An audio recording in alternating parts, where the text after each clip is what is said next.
Bismillahirrahmanirrahim. Assalamualaikum warahmatullahi wabarakatuh. Alhamdulillahirrabbilalamin. Allahumma sholli ala Muhammad wa ala ali Muhammad. Asyhadu an la ilaha illallah wa asyhadu anna Muhammadan abduhu wa rasuluh. Baik Bapak Ibu dan teman-teman semua, kita lanjutkan pembacaan kitab Al-Wafa, kesempurnaan pribadi Nabi Muhammad SAW yang dikarang oleh Ibnul Jauzi. Sekarang kita ke bab asal tanah penciptaan beliau, ke topik ya. Babnya masih bab 1, yaitu tentang awal masa kenabian Nabi Muhammad SAW, yaitu ke topik pembahasan asal tanah penciptaan beliau. Ini diberikan nomor oleh penulisnya, yaitu nomor ke-8 ya. Jadi dari nomor 1 sampai 7 itu membahas tentang pemujaan nama beliau sejak zaman Nabi Adam alaihissalam. Itu sudah ada di video sebelumnya ya. Baik, nomor 8 ya, asal tanah penciptaan beliau. Nomor 8, Ka'ab al-Ahbar mengatakan ketika Allah Subhanahu wa taala berkehendak menciptakan Muhammad SAW, ia memerintah Jibril alaihissalam agar membawakan segenggam tanah putih yang merupakan letak tempat kuburan Rasulullah SAW. Lalu tanah itu dicampur dengan air surga, kemudian dicelupkan ke sungai-sungai yang berada di surga dan dibawa ke sekeliling langit dan bumi. Malaikat pun mengenal Muhammad serta keutamaan beliau sebelum mereka mengenal Nabi Adam alaihissalam. Ketika cahaya Muhammad SAW terlihat pada kilauan cahaya di kening Adam, Allah SWT berkata, "Wahai Adam, ini adalah penghulu keturunanmu dari para nabi dan rasul." Ketika Hawa mengandung Sid, Nur Muhammad berpindah dari Adam ke Hawa, sehingga Hawa selalu melahirkan 2 anak setiap kali melahirkan, kecuali ketika melahirkan Sid. Hawa melahirkan seorang saja dengan sebab kemuliaan Nabi Muhammad SAW. Cahaya itu pun selalu berpindah dari seorang suci ke yang suci lainnya sampai Nabi Muhammad SAW dilahirkan. Nomor 9, Ibnu Abbas berkata, "Aku bertanya, ya Rasulullah, di manakah Anda ketika Nabi Adam berada di surga?" Beliau menjawab, "Aku berada di dalam tulang sulbi. Lalu aku turun ke bumi berada di dalam sulbi Adam. Aku pun telah naik ke kapal saat aku berada di dalam sulbi ayahku Nuh. Aku pun pernah dicampakkan ke dalam api pada saat aku berada di dalam sulbi Ibrahim. Kedua orang tuaku tidak berhubungan dengan cara zina. Allah selalu memindahkanku dari sulbi-sulbi yang suci ke rahim-rahim yang suci pula. Tidak terdapat 2 cabang keturunanku kecuali aku berada pada yang terbaik di antara keduanya. Allah menjanjikan kenabian untukku di dalam kitab Taurat. Dia memberi kabar tentang itu. Dia membuat namaku terkenal di dalam kitab Injil. Bumi dan langit menjadi cemerlang karena wajah dan pandanganku." Hadis riwayat Al-Ajuri dan Ibnul Jauzi dalam Maudu'at. Al-Abbas berkata, "Ya Rasulullah, aku ingin memujimu." Beliau berkata, "Sebutkanlah. Semoga Allah tidak akan membahayakan gigimu." Al-Abbas menendangkan syair berikut. "Sebelumnya dirimu telah tenang berada dalam suatu naungan, yaitu tempat penyimpanan di mana dedaunan menjadi penutupnya. Engkau turun ke bumi dengan berupa wujud manusia, bukan pula gumpalan tulang atau darah, akan tetapi berupa nuftah yang berlayar di atas bahtera pada saat bumi dan penduduknya tenggelam. Engkau pun masuk ke dalam bara api Ibrahim bersembunyi di dalamnya. Engkau berjalan di dalamnya tanpa terbakar api. Engkau berpindah dari suatu sulbi ke suatu rahim. Bila satu dunia telah terlewatkan, maka dunia lain pun tampak.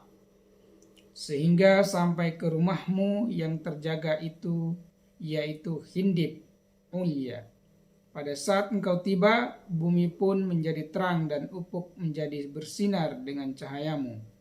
Kami pun berada dalam sinar dan cahaya itu sehingga jalan terang pun dapat dilalui.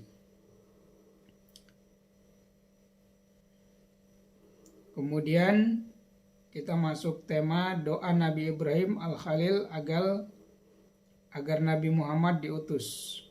Nomor 10. Pada saat Nabi Ibrahim alaihissalam membangun Ka'bah, beliau berdoa untuk penduduk Mekah sebagai berikut. Bismillahirrahmanirrahim. Rabbana wab'as fihim rasulan minhum. Ya Tuhan kami, utuslah kepada mereka seorang rasul dari golongan mereka.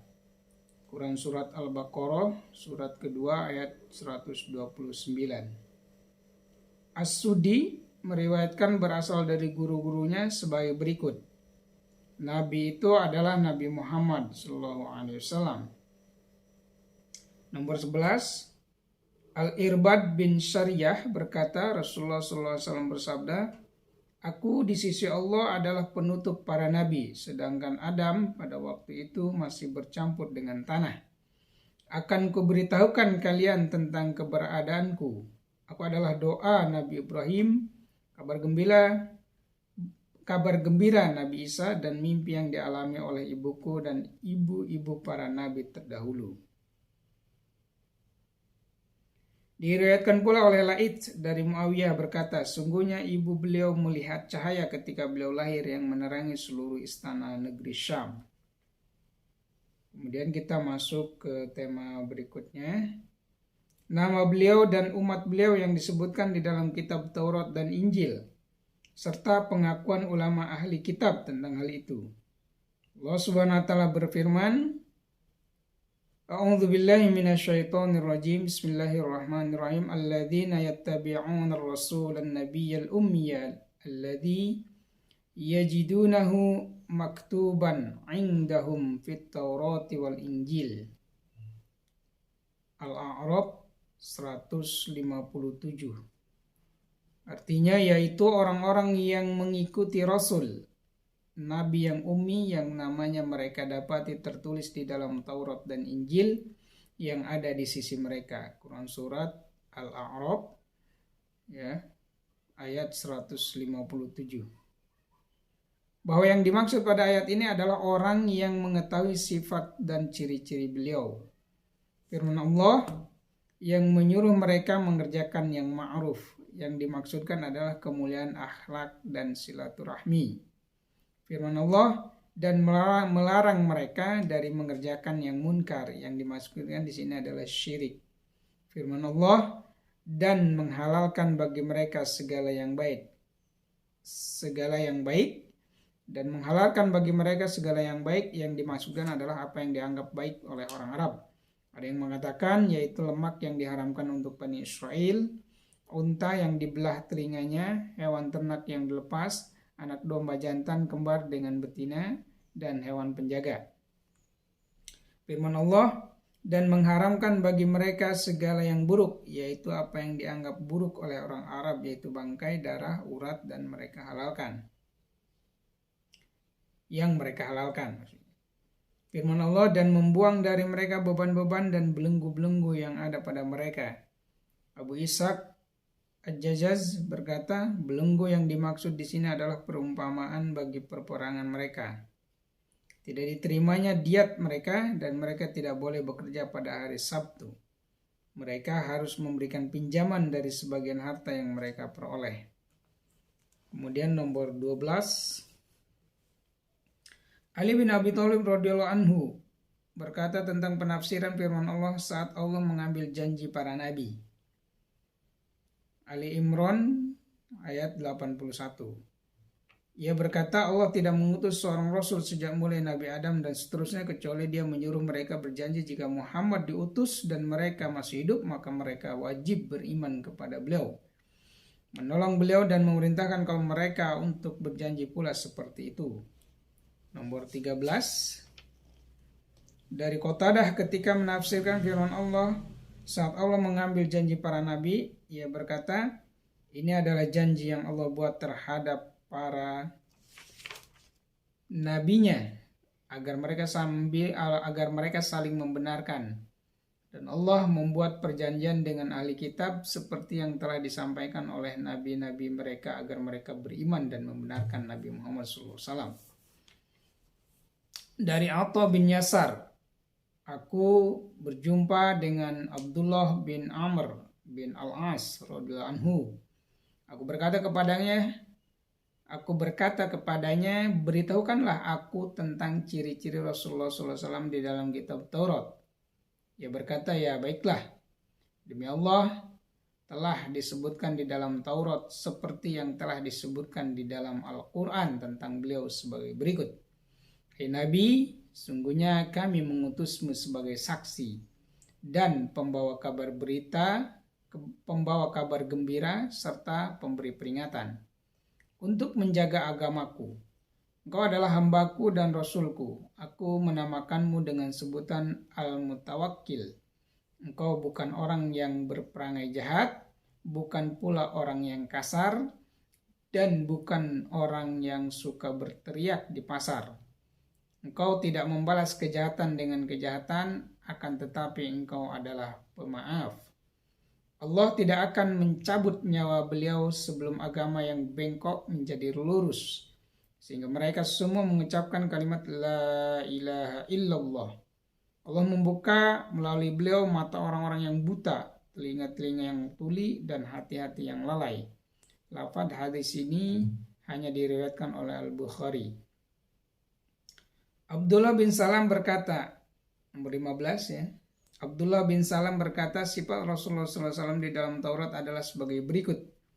Sungguhnya kami mengutus kamu sebagai saksi, pembawa berita gembira dan pemberi peringatan. Untuk menjaga agamaku, engkau bukanlah orang yang berperangai jahat, tidak pula kasar, dan bukan orang yang suka berteriak di pasar. Tidak membalas kejahatan dengan kejahatan, akan tetapi engkau adalah seorang yang pemaaf. Aku tidak akan mencabut nyawamu hingga agama yang bengkok ini menjadi lurus. Akan kubuka dengan sebabmu telinga-telinga yang tuli, hati-hati yang lalai, mata-mata yang buta, agar mereka semua mengucapkan La ilaha illallah. Hadis riwayat Al-Qurtubi dalam tafsirnya. Dari Ibnu Abbas, nomor 16, dari Ibnu Abbas, bahwasanya ia bertanya kepada Ka'ab, apa yang engkau ketahui tentang Rasulullah SAW di dalam kitab Taurat? Ka'ab menjawab, kami mendapatkan bahwa beliau adalah Rasulullah. Lahir di Mekah, tempat hijrah beliau adalah Tabah atau Madinah. Kekuasaan beliau berada di Syam. Beliau bukan orang yang keji, tidak pula suka berteriak di pasar dan tidak membalas kejahatan dengan kejahatan. Akan tetapi beliau suka memberi maaf. Ka'ab melanjutkan, kami mendapatkan di dalam Taurat tertulis bahwa Muhammad adalah Rasulullah. Bukan orang yang keji, bukan pula orang yang bersifat kasar dan tidak suka berteriak di pasar. Tidak membalas kejahatan dengan kejahatan, akan tetapi suka memaafkan. Umat beliau adalah orang-orang yang suka memuji Allah, bertakbir pada setiap tempat, bertahmid pada setiap rumah. Mereka mengenakan sarung pada setengah badan mereka. Mereka berwudu dengan membasuh anggota badan mereka. Mereka diserukan di kawasan langit. Barisan mereka dalam peperangan seperti barisan mereka pada waktu sholat. Pada malam hari, suara mereka mendengung seperti dengungan lebah. Tempat kelahiran beliau adalah Mekah. Tempat hijrah beliau adalah Tabah, Madinah tadi. Baik, kemudian nomor ke-17 ya. Mungkin kita nomor 17 kita lanjutkan di video berikutnya ya, biar tidak terlalu panjang. Demikian, terima kasih. Mohon maaf jika ada kesalahan. Wabillahi taufiq wal hidayah. Wassallallahu ala nabiyyina Muhammadin sallallahu alaihi wasallam wa ala alihi washabihi ajmain. Wassalamualaikum warahmatullahi wabarakatuh.